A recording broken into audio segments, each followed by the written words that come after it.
Hello everyone, we are going to talk about graphing polynomials. We're going to be kind of putting everything together that we have learned this far. So when we're given an equation, we're going to be trying to determine the following for each of our polynomial equations. So we want to know what the end behavior is, we want to know what our zeros are, which are the x-intercepts, which means that we could plug in 0 for our y, and we're going to solve for x. We also want to find our y-intercepts, which we're going to plug in 0 for x and solve for y. So just the opposite of that one. So what we're going to do when we actually do for our first example is going to be f of x, which is equal to 3x minus 3, parentheses, x plus 2, and that's going to be squared. So when we actually look at this example here, when we this squared, what that actually means is that we have our f of x, x minus 3, and then that means that we have to write this polynomial out twice, this binomial right here. So x plus 2 times x plus 2. So for our first thing on our end behavior here, we want to figure out what our leading coefficient is. What you do is you only worry about the x's. So x times x times x gets me x to the third power. They were all positives, so I look at my leading coefficient, which is a positive, and I also have an odd degree. So that means that my graph is going to go down and then up on the right side. So my end behavior, we state that as x goes to, let's start from the left, negative infinity, y goes to negative infinity, and then we have as x goes to our positive infinity, y goes to positive infinity as well. Okay, so this is our end behavior statement, and we were able to determine that by multiplying all the x values. Our b value, we want to try and find the x-intercepts. So when we go to do that, we plug in 0 for our y, or our f of x. We're going to have x minus 3, and then we have our x plus 2. I'm going to write it out just so you guys can see that we're already in factored form there. Remember that this right here is our multiplicity of 2, or a double 0. So multiplicity of 2 or a double 0. Because it's going to, I will show you what the graph is going to look like when we actually do this. So right now we are already in factored form, so what I'm going to do is set each of these equal to 0. And if you guys put your 0 on the other side too, it's totally fine. You're just going to be solving for 0 either way. Or solving for x, sorry. And we see that we're doing the same work here. So we end up getting x equaling 3, x equaling negative 2, and x equaling negative 2. So that's why this is a double 0, because it occurred twice.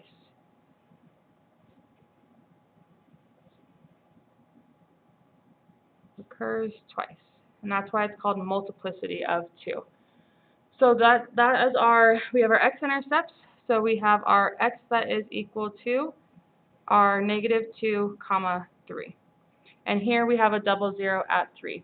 According to the fundamental theorem of algebra, we should be getting 3 intercepts, x-intercepts. So we actually did. One of them just happened to be a double 0. And I'll be showing you guys what that graph looks like in a second. Then we have our c. We're trying to find our y-intercepts. So now I'm going to plug in 0 for x and plug that into and solve for y. And then,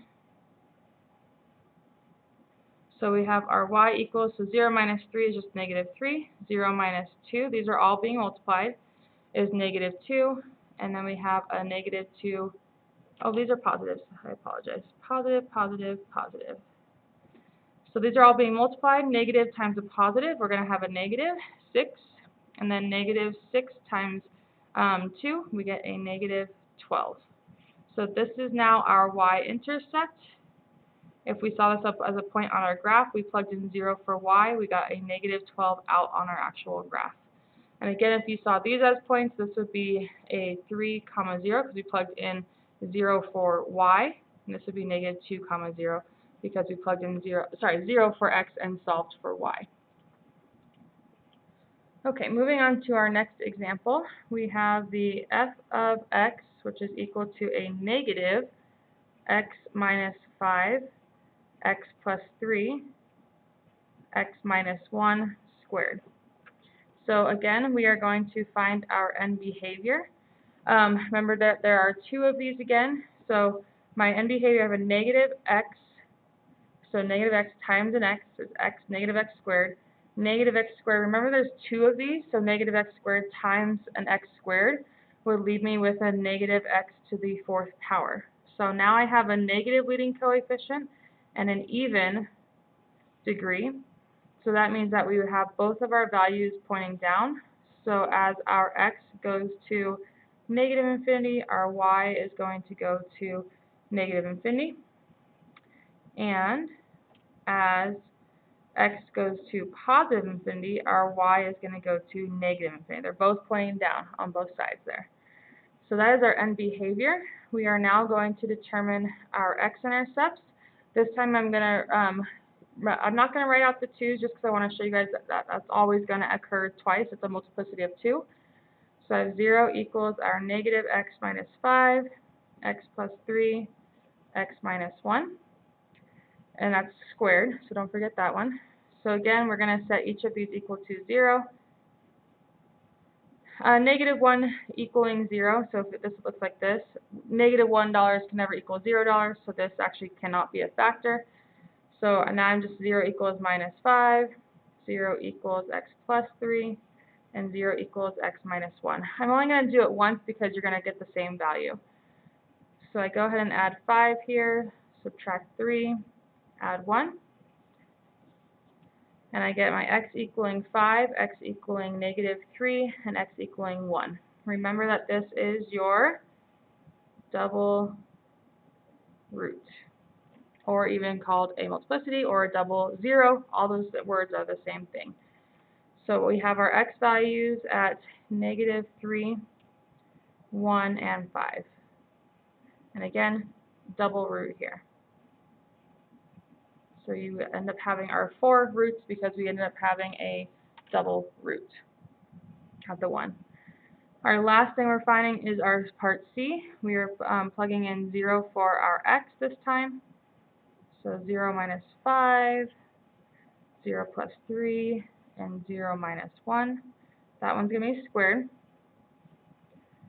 Remember, these are all being multiplied again. And then don't forget about this negative 1 being squared. So I'm going to write negative 1 squared. Do your exponents first. That's going to change that to a positive 1.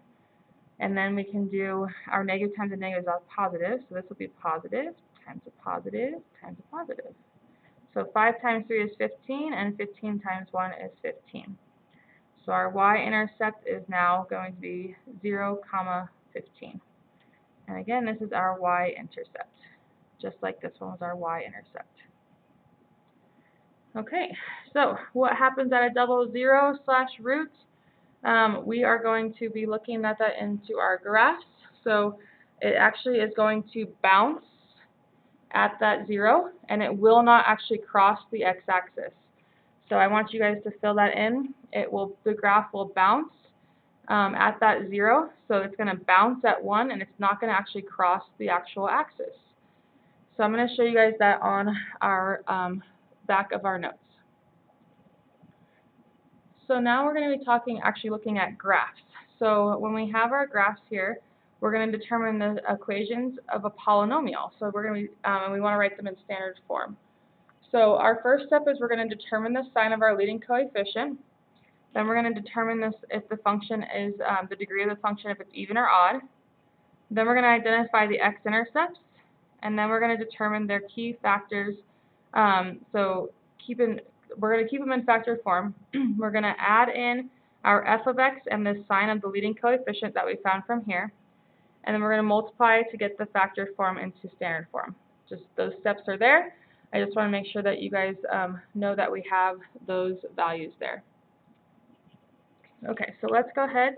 Our first example that we have here, we are determining the leading coefficient. So I look at the right side of my graph here, and I know that it is pointing down. So I know that my leading coefficient is going to be negative. So I have a negative leading coefficient.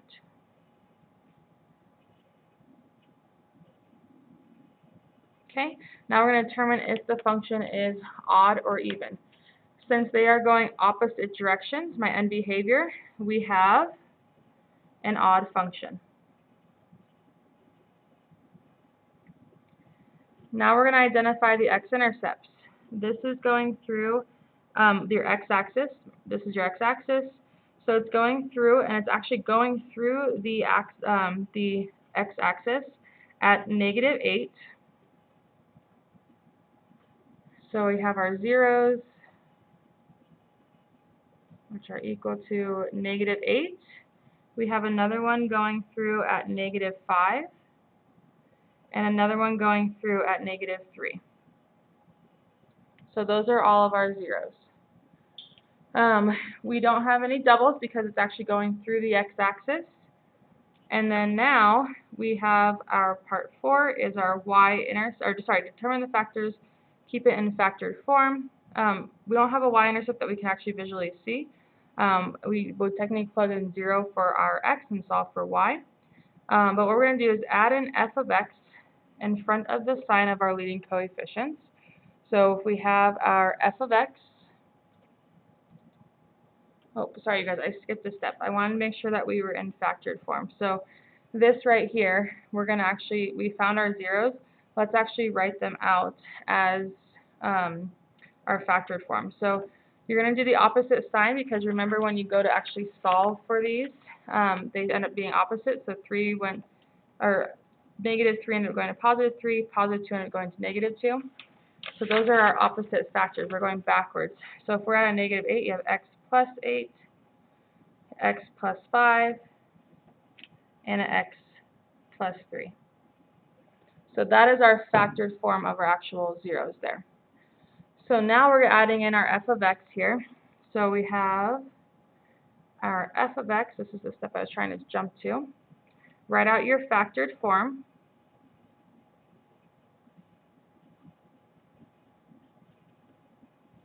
And then we are going to multiply to get it into standard form. So we're going to distribute all of these, and you only can multiply 2 at a time. So this is our multiplying for part B right here. We are going to distribute 2 of these. So x times x, we get x squared. X times 5, we get 5x. 8 times x, we get our 8x. 8 times 5, we get 40. I'm going to combine like terms first. I still have this x plus 3 out here. So I have x squared plus, so 8 plus 5, let me wipe that out real fast.